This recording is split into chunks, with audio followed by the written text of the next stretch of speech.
नमस्कार, मैं मंजीत ठाकुर और पेश कर रहा हूं वो शो जिसमें हम हर रोज़ किसी न किसी नामचीन शख्सियत से बात करते हैं। और आज हमारे स्टूडियो में पधारे हैं एक ऐसे गेस्ट जिनका दावा है कि वो मिर्ज़ा गालिब हैं, मशहूर शायर मिर्ज़ा गालिब। आप किस भाषा में? हाँ, आपकी भाषा में, आपके भाषा नहीं। नहीं, मैंने कहा आप किस भाषा में। अच्छा, किस, ये हिंदी वाला है ना, हाँ, इंग्लिश अंग्रेजी वाला। वाला हाँ, नहीं। अंग्रेजी वाला भी किस मैं जानता हूँ। हाँ, बोसे को पूछता हूँ मुंह से बता के यूं। हाँ, तो आप किस लैंग्वेज में, यानी किस भाषा में, किस जबान में शायरी करते थे? हमने सुना भाई, फारसी और उर्दू में। फारसी और हिंदी। उर्दू लफ्ज उस जमाने में राइज हो गया था, पर मेरी जबान हिंदी थी। यानी आप हिंदी के शायर हैं? हाँ, अरे साहब, मैंने तो कहा है कि मैं हिंदी का शायर हूं। कहाँ? मैंने, अरे अच्छा, आप तो ऐसे पूछ रहे हैं जैसे आपको मेरे बारे में हर चीज का इल्म है। अरे भाई, जिस जबान को आप मौजूदा दौर में उर्दू कहते हैं वो हिंदी है, और जिसे आप हिंदी कहते हैं भाई, उसे तो मैं जबान मानने से इनकार करता हूँ। वो बोलता हूँ तो ऐसी जबान शराबी की तरह लड़खड़ाती है। वो हिंदी ही थी। मेरे खुतूत का जो पहला मजमुआ था, खुतूत समझ गए? जी जी। चिट्ठी, चिट्ठियाँ। मजमुआ।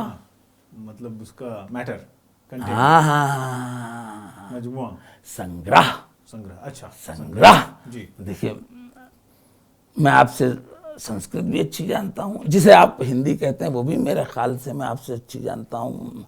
उर्दू, अंग्रेजी में आप बाजी मार ले गए मुझसे, लेकिन मैं अंग्रेजी आपसे सीखूंगा अगर आइंदा मुलाकात होती। हाँ, तो मैं कह रहा था, जो मेरा खतों का पहला मजमुआ था, चिट्ठियों का जो पहला प्रथम संग्रह था, अच्छा। चिट्ठियों का जो प्रथम संग्रह था, और उसका नाम था ऊदे हिंदी। अच्छा, हिंदी की खुशबू। ऊदे हिंदी। ऊदे हिंदी। ऊद, अच्छा। ऊद, ऊद माने, ऊद आपने सुना होगा, वो एक किस्म की खुशबू होती है। तो अच्छा, फिर मैंने एक जुमला कहा कि साहब, मेरी फारसी शायरी और मेरी हिंदी शायरी का कोई मुकाबला नहीं है। मेरी फारसी शायरी जो है किसी पेड़ के हरे पत्तों की तरह है, और मेरी हिंदी शायरी उसी पेड़ के सूखे पत्तों की तरह है। तो जिस जबान में मैं शायरी, और कभी कभी मैं लफ्ज रेख्ता इस्तेमाल कर लिया करता था। मैंने आपको एक शेर सुनाया था, रेख्ते के तुमी। भाई, आपको इतना मशहूर जमाना शेर याद नहीं है? रेख्ते के तुमी उस्ताद नहीं हो गालिब, कहते हैं कि अगले जमाने में कोई मीर भी था। तो साहब, जो जो ज़बान थी मेरी, और जो ज़बान में अभी बोल रहा हूँ, और जिस ज़बान में मैं फारसी के अलावा शायरी करता था, वो बिला शको शुबा हिंदी थी। तो कुछ झगड़ा शुरू हुआ था उर्दू और हिंदी का, और दरअसल उर्दू उस ज़बान को कहते थे जो किले में बोली जाती थी। अच्छा। उर्दू माने जानते हैं आप? आप बताएं।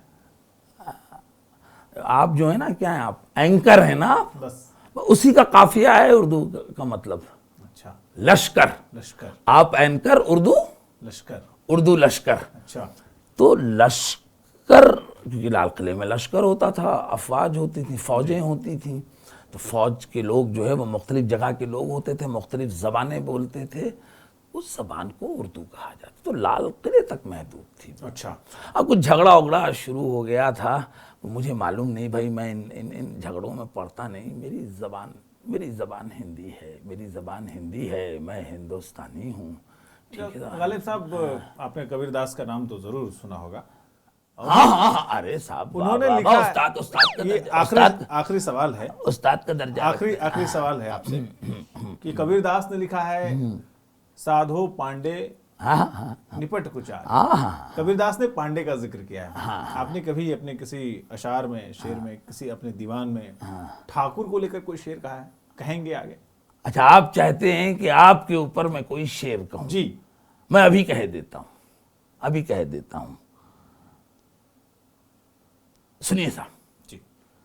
दिल से तेरी निगाह ठाकुर तक उतर गई, दोनों को एक अदा में रजामंद कर गई। वाह। अच्छा साहब, अब आइए आपके सवाल का जवाब।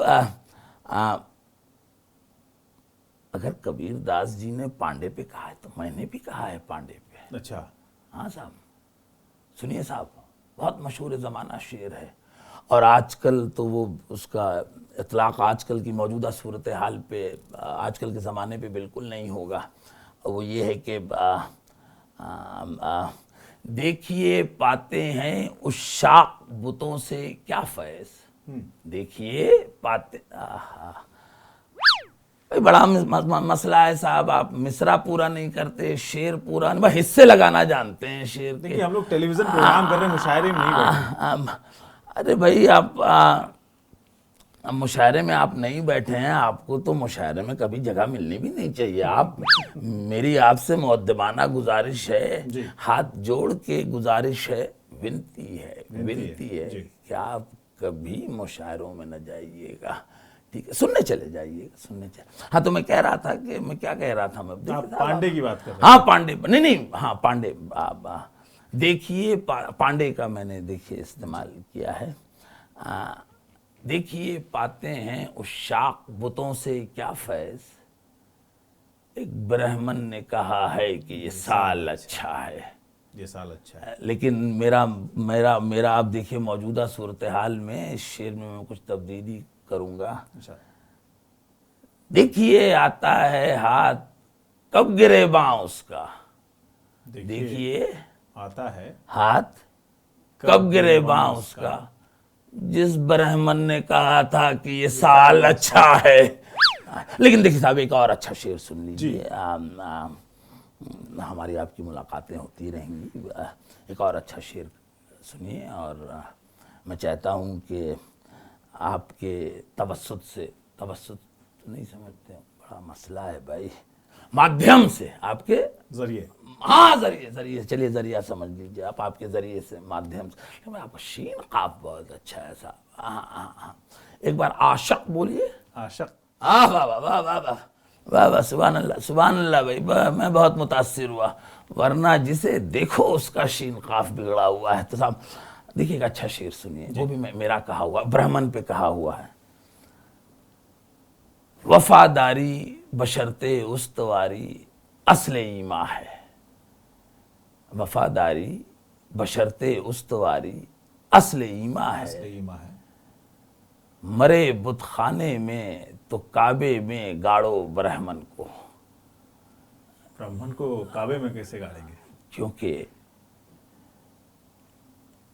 इस्लाम से पहले तो वहां बुत ही थे ना, पुजारी रहते थे, बहुत सारे बुत रखे हुए थे।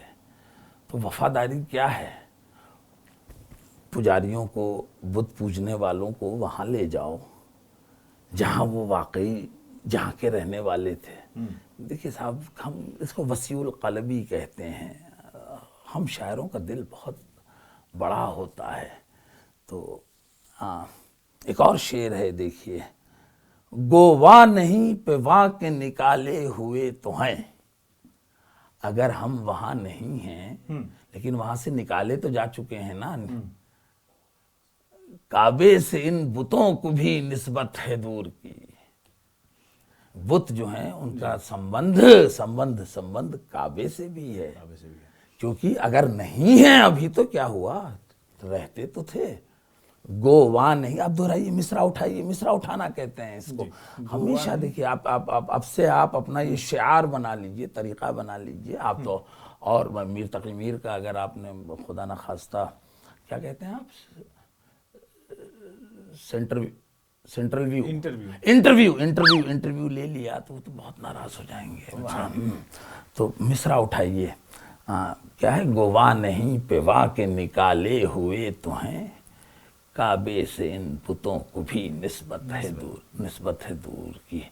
ठीक है साहब, और कुछ देखिए हमारे एपिसोड का समय अब खत्म हो रहा है। खत्म, वाह वाह वाह भाई, खाखे भी बहुत अच्छा है आपका, माशाल्लाह, सुभान अल्लाह भाई, बहुत मुतासिर हुआ मैं। अब ये हमारे सामने उस जमाने में मिर्ज़ा गालिब बैठे हैं जब एंजल प्रिया जैसी फेक आईटीज सोशल मीडिया पे बहुत चलती हैं। अब ये गालिब, मिर्ज़ा गालिब असली हैं या नकली हैं, हम बाद पूछते हैं वो कि एंजल प्रिया कौन है, जी कोई बतलाओ कि अंजलि प्रिया कौन है, कि हम बतलाएं हम बतलाएं क्या? क्या? जी तो एक और वो हमारी तरह एक वो सुना अजीबो गरीब, वो क्या मियाँ खलीफा, ये मियाँ खलीफा कौन है? शायद आपको इंटरनेट पे सर्च करना चाहिए कि मियाँ खलीफा कौन है। अच्छा हम अच्छे शख्स है ना, शायर तो नहीं? बहुत ही अच्छे अच्छा शायर हैं, नहीं, शायरा अच्छा, नहीं, लेकिन नाम बिल्कुल मियाँ खलीफा, बिल्कुल शायरा। शायरा होना चाहिए था उनको। अच्छा बहरहाल अगले शरारती शायरा मेरे ख्याल। बहुत ज्यादा कुछ वो उर्दू वाले शरीर से भी जुड़ा हुआ मसला है। आप देखिए साहब, ये उर्दू वाला शरीर और हिंदी वाले शरीर पे एक शरीर शेर सुनिए जी साहब। जी चल हाँ, नजरिया से जिया भर दूंगी। नजरिया से, हाँ यहाँ अच्छा, नुक्ता नहीं है। हाँ यहाँ नुक्ता नहीं है। नजरिया से जिया भर दूंगी, नजरिया से जिया भर दूंगी, छूने न दूंगी शरीर। अरे वाह। अब इसमें बताइए उर्दू वाला शरीर है कि हिंदी वाला शरीर है? ये हम दर्शकों के सामने रखते हैं कि ये शरीर दर्शकों के सामने रखिए। शरीर दर्शकों के सामने रख रहे हैं कि ये उर्दू या हिंदी वाला शरीर कौन सा है। गालिब साहब असली है नकली, ये आप तय करें। अगले एपिसोड में शायद इनसे बातचीत और लंबी होगी कि मैं हाजिर हूँ। क्योंकि बड़े दिलचस्प इंसान हैं। हाँ, मुझे आपसे अंग्रेजी सीखनी है। जी अंग्रेजी मैं भी कोशिश करूंगा कि इनको अंग्रेजी सिखाऊं, क्योंकि इन्होंने मुझे उर्दू और जबान की जो थोड़ी सफाई है वो करनी सिखाई है। और हिंदी भी मैंने आपको और हिंदी भी सिखाई। चूंकि ये हिंदी के खुद के शायर बता हाँ साहब, कैसे हैं, इस पर हम और बात करेंगे इस शो में। अभी हमें दीजिए विदा मंजीत ठाकुर को, अगली बार फिर से मिर्जा गालिब के साथ हाजिर होंगे। नमस्कार। बहुत बहुत शुक्रिया तेंदुलकर साहब, एंकर साहब।